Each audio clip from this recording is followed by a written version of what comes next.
super late, but I got the gas, so I'm gonna do it. Um, I'm actually gonna stay on the dreams topic because I have a little more prep to do for the next topic, which is places I've lived. And I want to do it right because I just want to get it once on the record, like everywhere I lived in my life. I think for some reason it's important and it will kind of shed some light on the shape of everything, my life and choices and all that. But yeah, today was, I mean, last night, because I slept all day yesterday, I was kind of wired. Um, and so, like, last night, all I did was watch gymnastics. It's the World Championships. And there are a couple of sports that I just adore watching. I like gymnastics. I was in gymnastics for 3 years in my teenage years. I think it was, if I'm not mistaken, 10, 9, and 8. So 8, 9, and 10th grades. And it was a great experience. I I was best at balance beam. I remember that it was a risky thing, being an introvert to put myself out there. But um, it turns out that gymnastics is actually a pretty good sport for introverts because there's a lot of precision and focus involved, and so I enjoyed it. But at some point, I could feel like when I would stretch already, this isn't, I'm already feeling this pain, and um, and plus music became a higher priority, so I quit. But I love watching. I love watching gymnastics, tennis, um, rock climbing, and what's the other one I'm missing? Track, some track and field. Um, just because there's such an interesting energy and excitement in most of the meets. There's something really electric about it for me. Um, I have nephews who do wrestling, and everyone has their gig, the thing that makes them go zoom. But for me, just watching the gymnasts, like their bodies moving so perfectly and so trained, and I think to myself, I have something to look forward to in the resurrection when my body functions really well and I can learn those skills. It just, so like speaking of dreams, I used to dream all the time, and I still do on occasion, of me on the uneven bars. Can you believe it? Me on the uneven bars, flying between the two bars and catching, hard grips and just going and going and going and not getting tired. And I don't. The other dream I have sometimes is I dream of falling. I fall and then I catch myself. I dream quite a bit of flying, um, which is really interesting. Like I've had a few dreams, like the movie Crouching Tiger, Hidden Dragon, Crouching Tiger, yeah, where they're like walking through the trees. I've dreamt when I've been praying before. This happened from the time I was really little. My spirit got really big in the face of my prayer, and it was just so interesting because I feel like my spirit was like 3 times bigger than my body. And, anyways, just really interesting things like impressions and um, yeah. And as I said yesterday, I think those dreams are fun, and they're part of they're part of stretching our imaginations, and so I encourage them. Um, but anyways, I dreamt um, so many beautiful things. I dreamt. I'm going to share another dream I had that has to do with horses.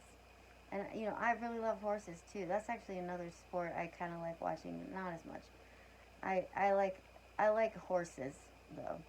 And I think they're gentle, beautiful, strong creatures that embody meekness and compassion without even trying. And um, I've done some sessions with Jen before where I've discovered things about myself, like my inability to set really good boundaries because of my, I don't know, just habit of like kind of escapism, um, and and finding out that if I don't, I can't really have a good relationship with people. Um, and just like I've learned some beautiful things from horses, and also horses' hearts. I'm just going to repeat this because Jennifer taught it me. Horses' hearts are about, like, is it like 5 times bigger than the human heart? And so it emits an electromagnetic field that's about 5 times bigger than the human electromagnetic field. As a result, when the human steps into the horse's bubble, it's the human who entrains to the horse, not the other way around. The human picks up the beating of the heart of the horse and follows suit. And so, what starts out sometimes as a ruggedy, dysregulated heartbeat after some time with the horses can turn into a very steady, as she goes, heartbeat. Slow and steady and healthy. And, and making that transition means that then you can release old emotions and dumb things that you've been carrying around forever. Um, like I didn't realize, for example, on my mission, as I went into my second area, one of the gals, Vanessa, that I taught, who the family didn't get baptized because they were waiting on their dad. She got hit by a big truck when she was riding her bike and was killed the day that I transferred to my last area. And going into this last area was really rough because um, the sister that had been there before me had been there for 8 months. All the members loved her, and the little gal that had been trained by her had double the time with her, so she loved her, and I was just kind of like out, and I was I was not included. I was not belonging, and anyways, it was tough. It was a tough little transition for me. So I heard the news. Somebody called somebody who called somebody who called my new pension place, and I found out that she had passed away, but I didn't have time to process it. And I remember one time Shannon was working on me um, in her apartment, actually, in Portland. I just remember this moment where um, tears started coming out, and Shannon did the count to figure out what year it was, and it was the year and month that Vanessa died. My point is that we can have emotions that are unprocessed for years and years, and dreams help us process those emotions, but also breathing, and also, you know, um, trauma-based therapy and different things will help us release that. And once it's gone, we can be so much more at peace, and we can return to normal. Um, I think it's called parasympathetic, when your body is in a total relaxed state. And I learned that during this cancer journey, if you want to heal, you need to be in a relaxed state. Um, and so just learning how to release and relax, super important part of life, and dreams are connected to that. Let's see, anything else about dreams? I dream about a sort of Victorian, I have a fantasy of a Victorian setting of, you know, a very compressed garden with a cat. And I didn't have that dream before I got my cat, Rocket. But once I had a cat, I realized how pleasant it is to be in a small garden area with lots of green, preferably in garden boxes, little fruit trees even, like a little Garden of Eden, and to have a cat there with you and to enjoy the sun and to be um, to be reading, and just that thought. I look forward in the next life to living that kind of an existence where I suppose on my off times I can create a beautiful environment like that where I'm outside enjoying the sun, a little fish pond and plants and just green and beauty surrounding me. I also dream, and I've always loved hosting people.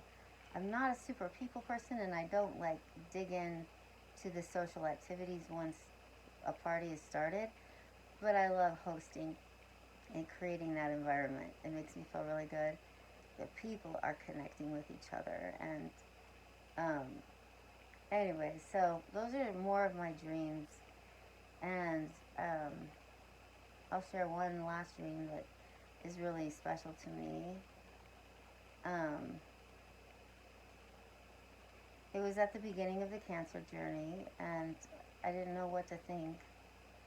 So many unknown things, and just trying to take it all in, and um, feeling at peace, like not afraid to die, but at the same time wondering how I should live. And, I made my 6 vision rocks. Those are my dreams. Temple, family and friends that give and receive in equal manner. Um, Obviously, learning art, books, all the things that I've talked about so far. Nature, music, and beauty, and just as long as I'm doing something along those lines, like I feel really good. I feel like my time is well spent. And so you may ask, how does sports fit into that really? Because I'm not like super athletic and never have been, but the use of the body to me in those sports is just very beautiful. When I watch a Federer, or even a Nadal, they have different styles. But when I watch them playing tennis, I think it's beautiful. I see the beauty in it. And when I see speed racing, rock climbing, I see the beauty in it. The coordination of the body and how it works, and it's just amazing that these disparate systems work together to create such an explosive result up the wall in so little time. Um, and then same with track, the energy that people feel and how they push each other and compete against each other and work to beat all kinds of records every year, and championship records and world records and personal records, and just it's really inspiring. So I would say, like right now when I can't move my body, I can hardly walk, honestly. Um, for me, watching sports does 2 things. One, I'm inspired by the bodies. There was this one lady who walked 2 hours to her gymnastics gym, to there and back from there, 2 hours each way, um, because she came from a poor family of 8 kids, and just like where I grew up, if you wanted to do something extracurricular and fun, you had to find your transportation and you had to pay for it. So there was there was a little discretionary money for that stuff, but not a lot, and certainly not enough to go around in spades. So um, everyone was responsible for creating their own fun essentially, and I think that was a positive thing mostly. But some sports and activities require a lot of money, and to just see the people who go after it from war torn countries, and really less than desirable family situations, and then end up on the world stage. It's just amazing, So it's the physical prowess, but it's also the character that these people show. Fred Rogers is an African American 19-year-old gymnast who fell. And when you fall from the high bar, this is the last event of the men's um, all around. And when you fall on any apparatus for women's or men's gymnastics, it's 1 point off. 1 point off is usually the difference between first and fourth place or something, you know. So you lose your chance at the podium when you fall most of the time. Anyways, he fell, and then he told his coach, flat on his face, you know, and then he told his coach, it's not over yet. And he decided to keep his head on straight and stay focused and finish his routine the best possible way he could. So he does. And he falls into fourth or fifth, I think. Fourth. But then, toward the very end, somebody who was slated to win made a big mistake. And not to win, actually. It was the second Japanese gymnast. So not the top ranking, but the second ranking. He made a big mistake, and so he slipped into third and was the first U.S. gymnast to get a bronze or any medal since 2013. And it's just awesome. And, you know, what if he had just pooped out mentally? Because there were several other routines by other gymnasts where they did poop out mentally. And he didn't. He stuck with it. And I admire people who have that kind of professionalism, and that is what makes Simone Biles so great, because she just nails it every time. Perfect practice makes perfection, and she is very efficient. She doesn't overdo it. She's very strong, but she just nails it every time, this consistency. And that's something that I have tried to get right in my life to some degree. I'm not OCD, but I do try to be consistent and careful of the promises I make, because I don't want to not keep them. And anyways, I'm impressed by these people.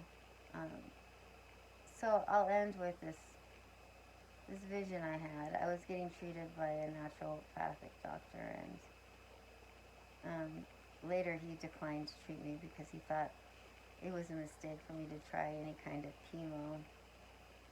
Even though it was a low-grade chemo, he still thought it was a dumb move. So he fired me basically as a patient, which is fine, you know, it's his prerogative. But during one of his energetic sessions, where he kind of works on you from a spiritual point of view, I had Consider the Lilies playing, which is a beautiful album by the Tabernacle Choir.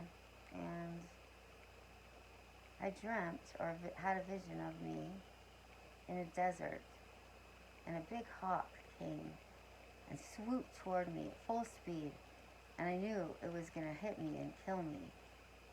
And all of a sudden, something just pulled me down, and I went flat on the ground, and the hawk went over me and missed me. And it squawked.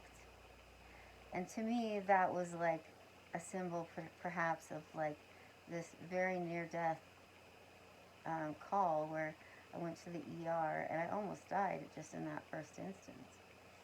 And yet they were able to get the tumor out, and my life changed forever, but I was alive, you know. And so I was like, wow. And then 4 horses came of different colors, and I can't remember the colors right now. I know one was pink, white, I think light blue, and navy blue, I want to say.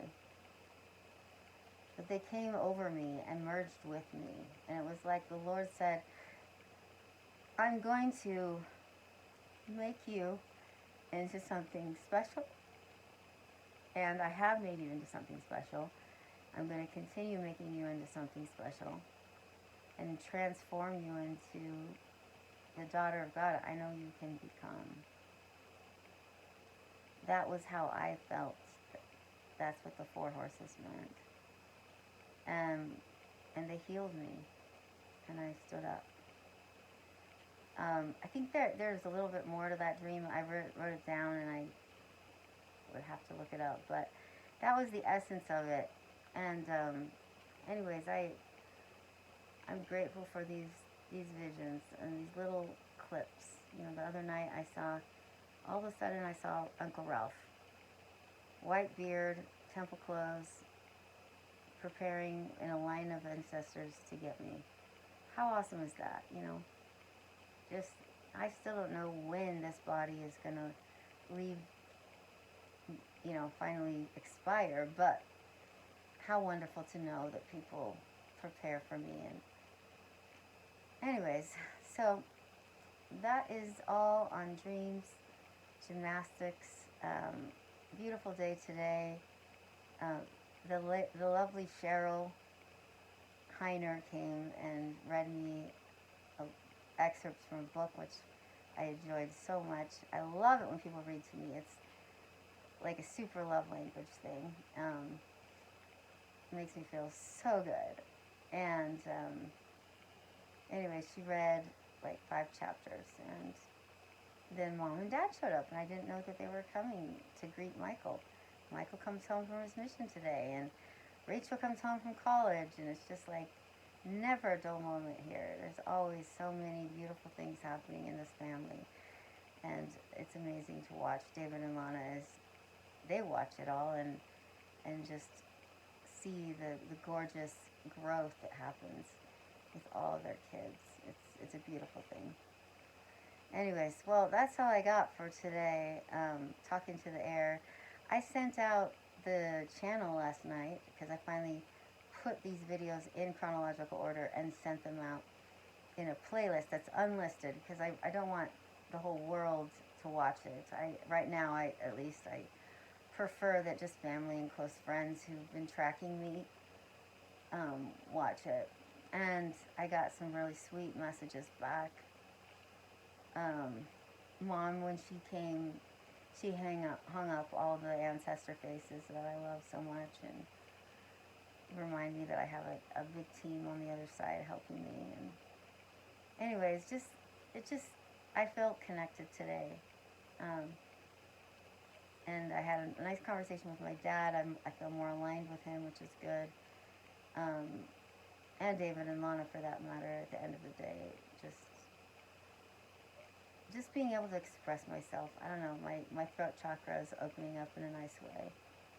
So yeah, life is good, and I love you all. And man, I went late. I even did PT today. I have a little more energy today. Still can't walk very well at all, but I have a little more energy and my hip hurts less.